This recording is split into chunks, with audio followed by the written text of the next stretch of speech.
continuando con la acción, ahora tenemos que tener en cuenta o repasar ciertos conceptos para entender por qué para algunos autores, como el doctor Arasi, que es el libro que algunos de ustedes tendrá como base de estudio, la acción tiene requisitos. El doctor Arasi dice que la acción tiene 3 requisitos: legitimación, interés y vigencia.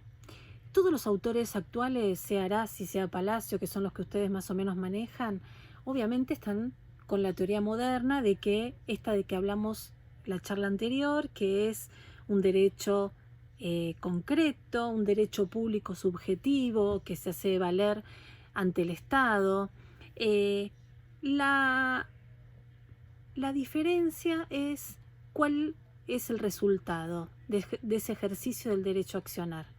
Para los que entienden que los que tienen acción son los que logran obtener una sentencia, es decir, el dictado de una sentencia de mérito, cuando el doctor Arasi dice tiene acción aquel que puede obtener el dictado de una sentencia de mérito, quiere decir que se dictó una sentencia diciendo o declarando si el sujeto que inició ese proceso era titular o no de ese derecho y si es acreedor de ese reclamo que realizó oportunamente en la demanda. Para otros autores, accionar, el derecho de acción, solo se limita a obtener un pronunciamiento, no me importa cuál, ¿sí? Entonces, quizás la diferencia para ustedes es muy difícil de entender y es muy sutil, pero no es lo mismo que, como el ejemplo que yo les di del caso de la suegra que inicia la acción de divorcio y que el juez le abre la puerta y le dice, sí, ¿usted qué viene a reclamar? Y yo vengo a reclamar el divorcio porque a mi hija la engaña mi yerno.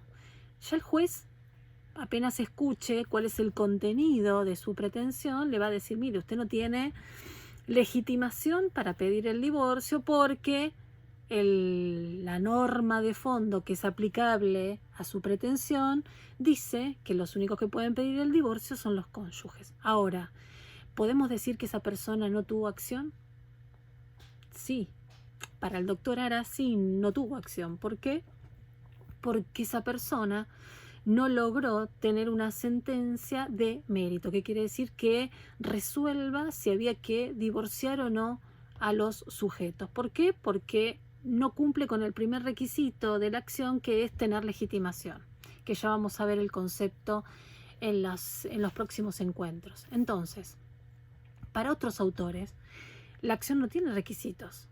La persona tiene acción por el solo hecho de haber provocado la actividad jurisdiccional, es decir, por haber golpeado la puerta del juez y decirle, mire, vengo a reclamar esto que me pasó, este bien de la vida que yo considero vulnerado.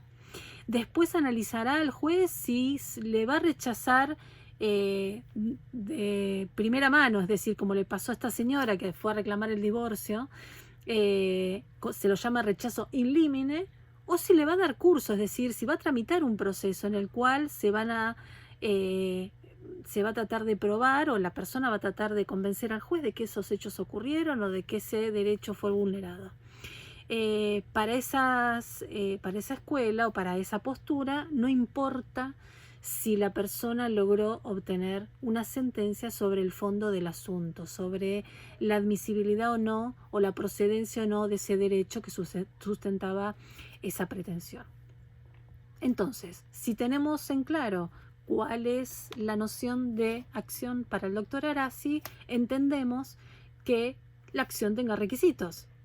Entonces, ¿cuáles son los requisitos de la acción para el doctor Arasi? Que la persona tenga legitimación. ¿Qué significa? La necesaria identidad que tiene que haber entre la persona que ejerce el derecho a accionar y la que aparece en la norma de fondo como titular de ese derecho. En el caso del divorcio, si hay legitimación, quiere decir que hay identidad entre la persona que pide el divorcio, ¿sí?, y la que está en la norma de fondo, Código Civil, indicada como sujeto legitimado para pedirlo, cónyuge. Entonces, si se dan ambas calidades, la persona, si coinciden ambas calidades, la persona está legitimada para ejercer ese derecho a divorciarse. Interés.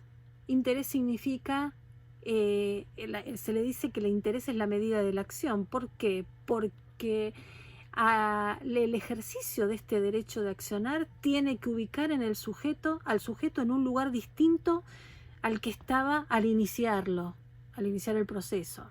Si no, sería abstracto resolver o sería abstracto tramitar todo un proceso. Si la sentencia que se dicte en ese proceso me va a dejar en el mismo lugar donde yo estaba cuando lo inicié, no hay interés, es decir, no hay interés, es abstracto expedirse respecto de ese derecho vulnerado porque no lo está. Por ejemplo, si la persona reclama porque no le entregaron un vestido que encargó para confeccionar y el vestido ya lo tiene, ¿qué interés tiene en iniciar esa acción? Ninguna, porque no va a cambiar su situación la promoción de este proceso judicial. Entonces, ese es el interés en accionar. Y la vigencia tiene que ver con la prescripción de las acciones. Hay acciones que no están vigentes porque ha caído el instituto o porque puede caer el instituto de la prescripción. La prescripción no la puede declarar el juez de oficio, tiene que ser declarada por la parte interesada. Pero los casos de falta de vigencia tienen que ver con la prescripción liberatoria y además con la cosa juzgada, es decir, cosa juzgada significa que en otro proceso anterior este conflicto ya se resolvió y se dictó una sentencia, ergo la persona no podría volver a reclamar nuevamente lo que fue objeto del proceso anterior. Bueno, carece de vigencia entonces un proceso en el cual la persona reclama lo que ya fue resuelto en un proceso anterior. Seguimos en otro video hablando de la acción.